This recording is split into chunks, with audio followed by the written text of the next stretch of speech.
Hello, watercolorist. Let's talk about fruit.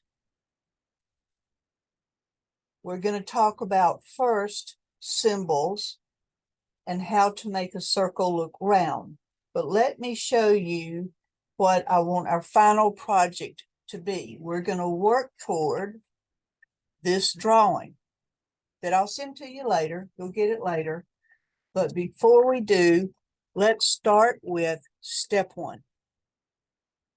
And that is symbols and the main characteristic of what we're going to paint. So this is a little bit of drawing here.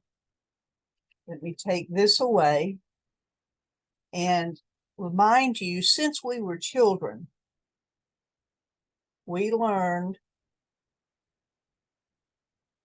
that this would represent a tree. If we painted this brown, that green, we have a tree.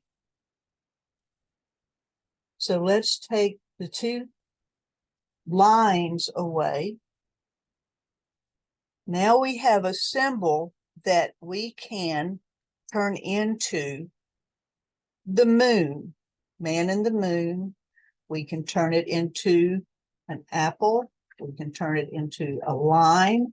We can turn it into a plum. We can turn it into anything that this symbol represents for us. Now, this is just flat. It's got height and width. But to make anything look round, you've got to have a light value, a medium value, and a dark value. Now, that means on the scale from dark, medium, and light. Some of you may know this, some of you may not. But there will be a light source. Let's say the light's coming from here. Here comes the sun. This will be our lightest part of this object. So everything else will be darker.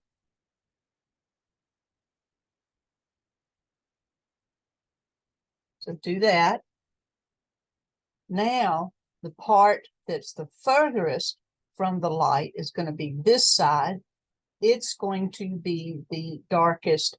And the shadow shapes here are going to follow the shape of the object.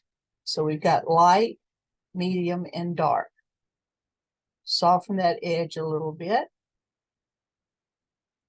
If we add this to it, it will turn into one thing.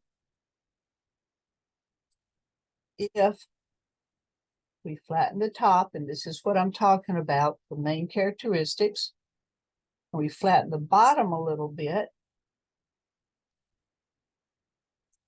we add this for the stem, we're going to have a cherry. If we change it just a little bit and we add polka dots, we're going to have a strawberry. If we change it to a different color, we're going to have a plum. If we change it to orange with polka dots, we're going to have an orange. If we make it green, we're going to have a lime. If we paint it yellow, we're going to have a lemon. So it's important that you know, or at least understand, with practice, you will know how to make a circle look 3 dimensions. So in any of these three, we will have a light, a medium, and a dark. Any way you slice it. Here we've got light, medium, dark. Light, medium, and dark. So we're going to begin to work on an apple, and it will take some practice, but we're going to do it right now And I'm going to say to you, there's not just one way to do an apple. There's not just one way to do an orange or a banana. So we're going to cover one way right now. I want to show you, if you don't know about this, every 9-year-old seems to, it's a Frixon, Frixon. It's made by Pilot. Here it is, Frixon. Can you see that? I don't know if you can or not for the light. Frixon, made by Pilot. Now I'm using it for my drawing because then pencil marks don't bother me. I've always enjoyed even seeing pencil marks on an artist's work because it sort of shows me their thinking process. But student after student will say to me, what about these pencil marks? I'm going to mute this for just a second so you don't have to hear the blow dryer. And I'm going to blow dry this and you're going to see that mark disappear. So you can do your drawing here, do your painting, then blow dry it, and these marks will disappear. Let's go to mute.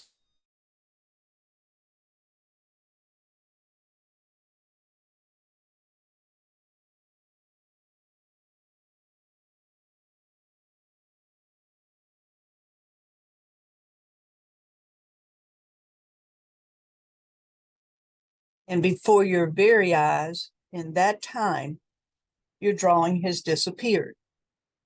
Now, I'm in Florida, so I have learned that if you do a drawing and you put it in the trunk of your car for any length of time, the heat will cause it to disappear. If you put this in the freezer, that I'm not going to do right now, put it in the freezer and this line will reappear. It comes in felt tip, ballpoint, a variety. So let's go back here and I'm going to start on my apple because the top of an apple is flat.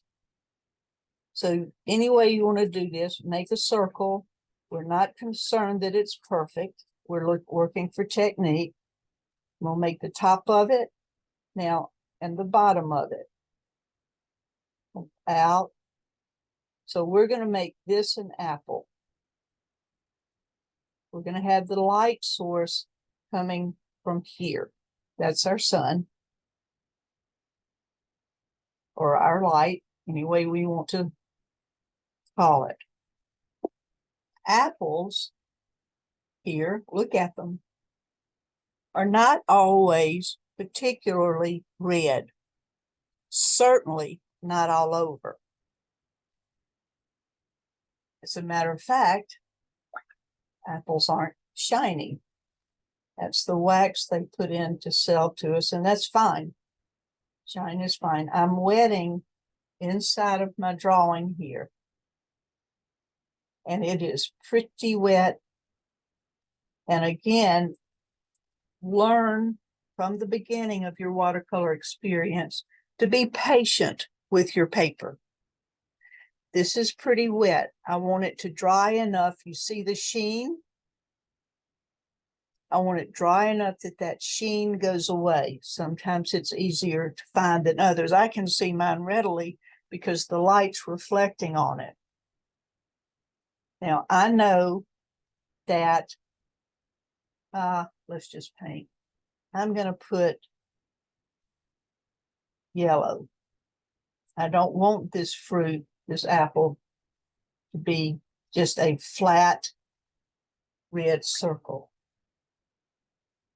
At the top, I'm going to add a little green, just because some apples have that little green. Some don't. We'll work more on that later. I know that I'm going to put a little bit of orange. I have this orange in again, and I'm going to move it for the middle and back I'm going to leave this area alone. Now see, my paper's damp. This is bleeding. Rinse my brush, clean my brush. I can manipulate this whatever degree I want to. And again, I see the sheen. Let me tilt it for you.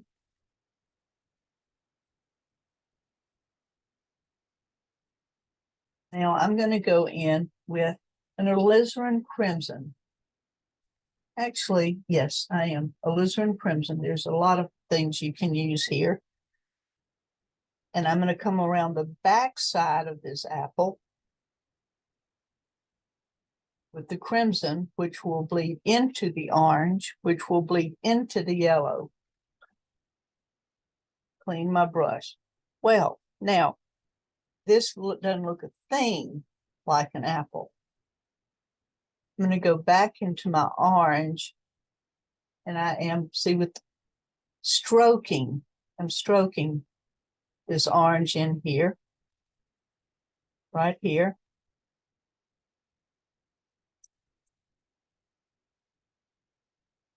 I'm not sure I like this much white, but I can decide that later. Not everything has to be done at one time. Now, I need darker still where the light is not hitting it. I'm going to go into, this is the color of cadmium red. This happens to be a permanent red, whatever. It's a fire engine red. It's a American flag red. So it's very, very red. Rinse my brush, dry my brush. That's a little too red. I'm going back in here with crimson. It's a more of a wine color red, blue red. I'm going to leave that alone. But that's nothing like an apple. Surely there's got to be an easier way. There probably is an easier way. Now I'm just mucking around, and if I don't stop this, I'm going to ruin that shape. All right.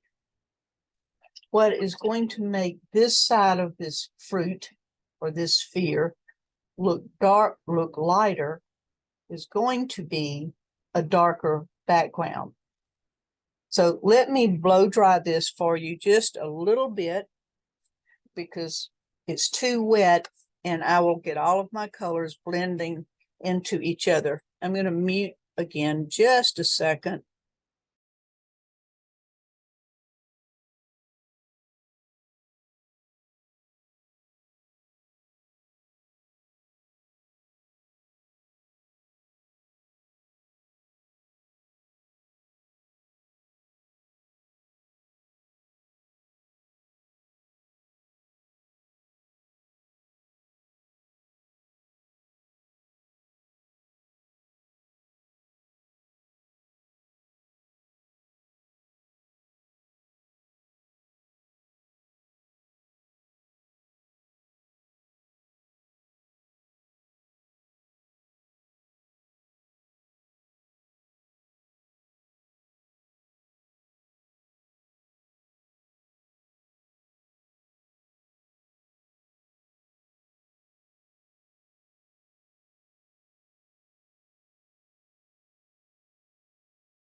Now then, I put water in here, flatten that out a little bit. I pulled it up with a little paper towel.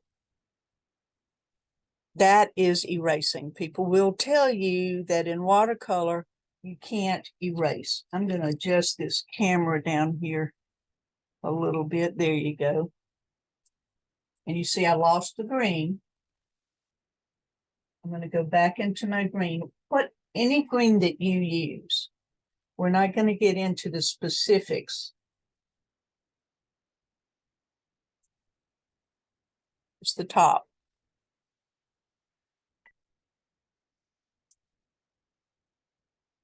I'm going to get back into my alizarin crimson. Let me show you what I'm going to do. My alizarin crimson, and I'm going to stick a little bit of my green in there and make it a darker red. And I'm going to put that down here and on the dark side. So you see how that's beginning to change the light.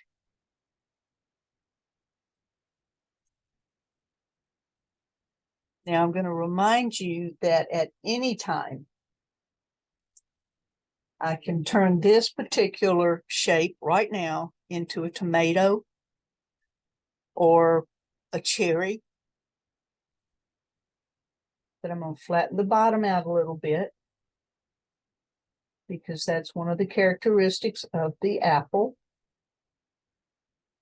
I'm going to blend this, clean my brush, knock the water off, and with the tip of my brush in a circular motion, because I want to keep control, I'm just sort of blending that in. I know that I'm probably going to want this light source over here a little darker and a little redder, but again, I can do that later. If I put, this is the stem that an apple looks like. It's a different stem than what a strawberry or an orange is going to look like. See, it's just been picked from the tree right there. And this is dry, and I mean dry, and it's not. These aren't dry either because I want to sit it down on something so it's not just floating in space. I'm going to hit this a lick with the blow dryer while you watch.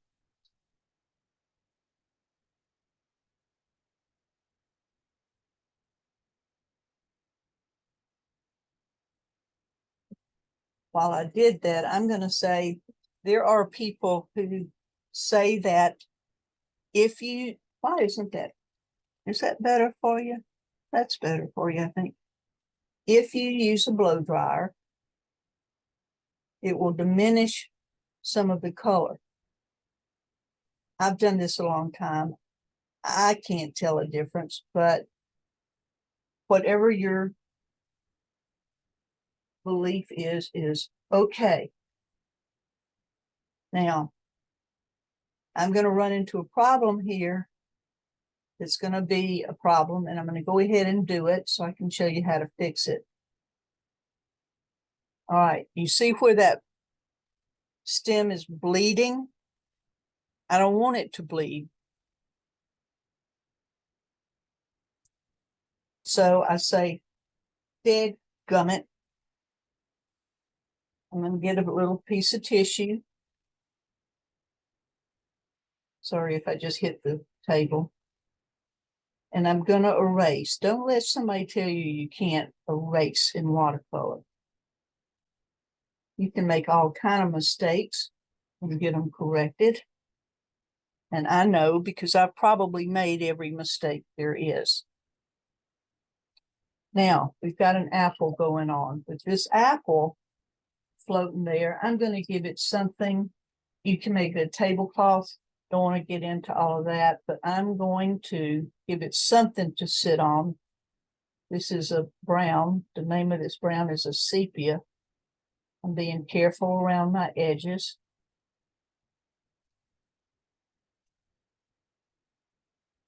Right in, oops, let's get a little more water. Now, there we go.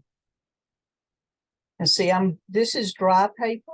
It's not like we did with the apple. I am bringing the tip of my brush along here, and I'm bringing the water to the paper through my brush.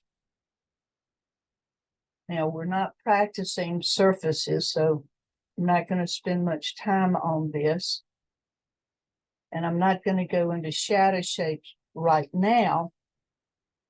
But what I want to do now is look at it and see if I have what can be called an apple. You know what's going to make it look more like an apple and not a cherry? Is whatever I put beside it, the proportion.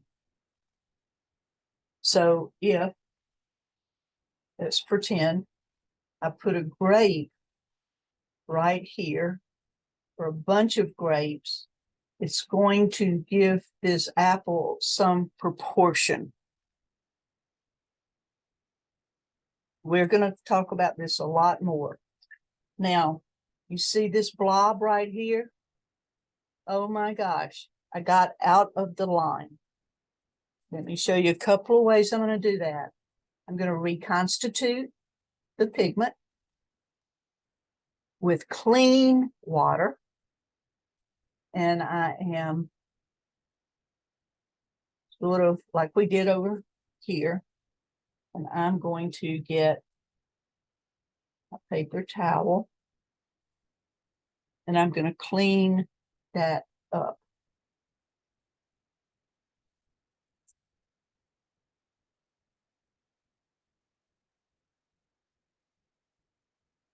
Now that's a nice beginning apple for you.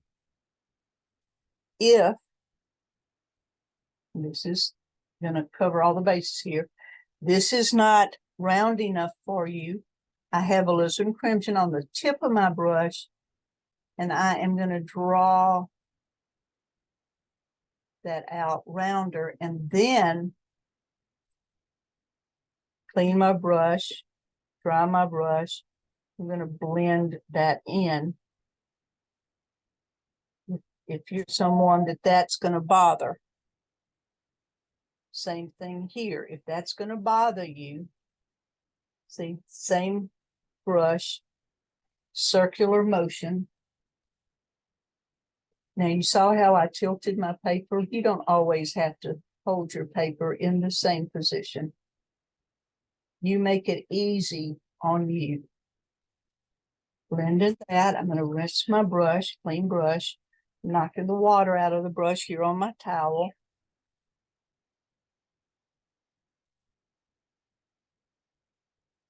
There.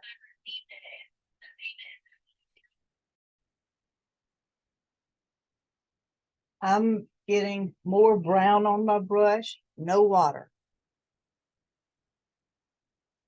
I'm going to make that more substantial.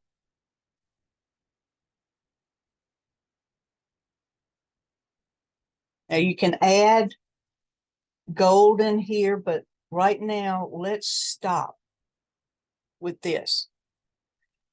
Let's leave the stem simple.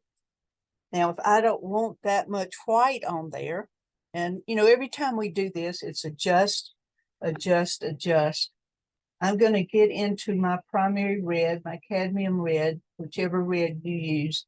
I have water. See how light that is? I have water on my brush. And I'm going to do a glaze right across there, and soften that contrast. Now, what I'm doing here is called glazing. So let me show you. I've got my red here, but I'm adding a whole lot of water. So I'm basically painting with red water or pink water.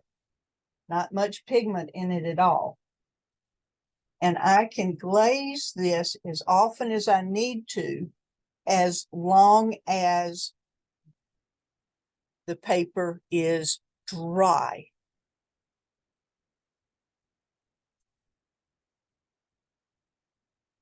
Sorry, that got blurry. I keep kicking my table. So now I put another glaze on top, and I'm sort of winding it through so there's not a hard edge. That will become red. In a minute, when that dries, I can add as much as I want. Now, to me, you see my green turned a little brown, and it turned brown because it mixed with red. That's the complementary color. So I'm going to adjust that and make it a little greener. If I want to put a leaf on there, I needed to have saved a space in the beginning for a leaf,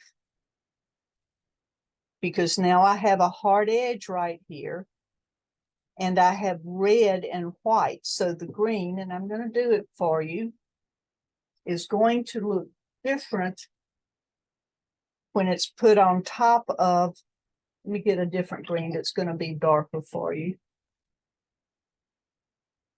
All righty. Now, see what's going to happen? This green is darker here than it is here. Now, if at the last minute, like I've just done, I think, darn, I want that. So let's see what I might do. Can I gently reconstitute this color like I did before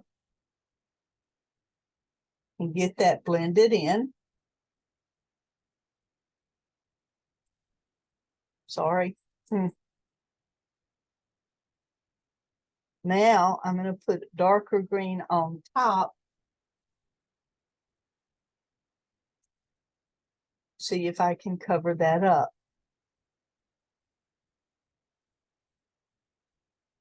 Better, but not very well. And that is a caution. Let me blow dry this just a second for you.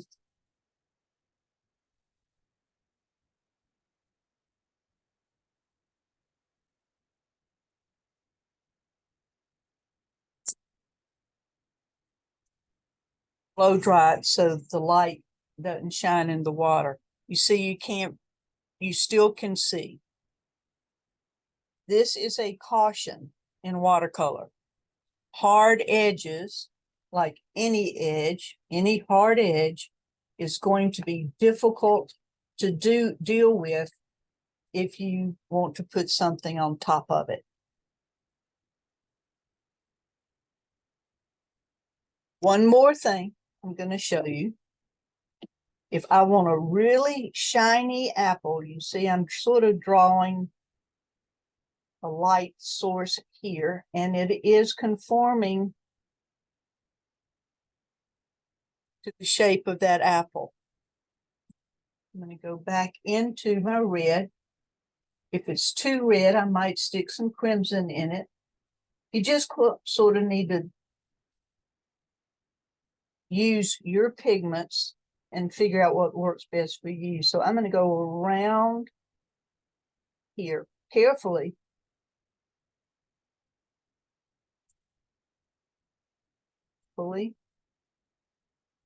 Carefully. And I'm going to mark out, and I'm going to go carefully to stay in the line here. See how that's making that shine? Same thing here. If I don't want it that red, you see how quickly this could turn into another fruit? Water. Spreading that around. And I'm going to leave it alone. What I wish is that that curved a little bit more, but it doesn't. And I don't want to get into a whole lot of that right now. But that, watch now, pull some of that out, lighten that part up. This is a very, very basic apple. Next, we're going to do an orange that I'm going to put in a different video. I'm going to do an orange. You'll have all of these to compare to each other, but I'm going to use this same shape.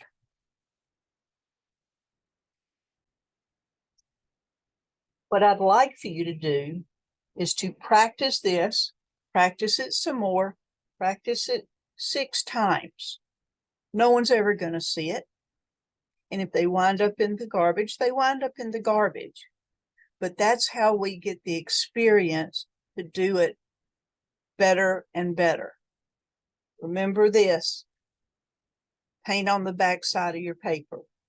This is probably a 5 by 10 little scrap piece of paper. I don't need to work on a huge sheet while I'm just learning here. More experience will change that mindset. But if there's something that you've done that you don't like, then see what you can do to change it. You might like it better and you might not, but what does it matter? Please don't be afraid just to get in here and paint, mess it up, adjust it, paint some more, start over. One looks better than the other, and keep at it. And I will see you when we're doing the orange.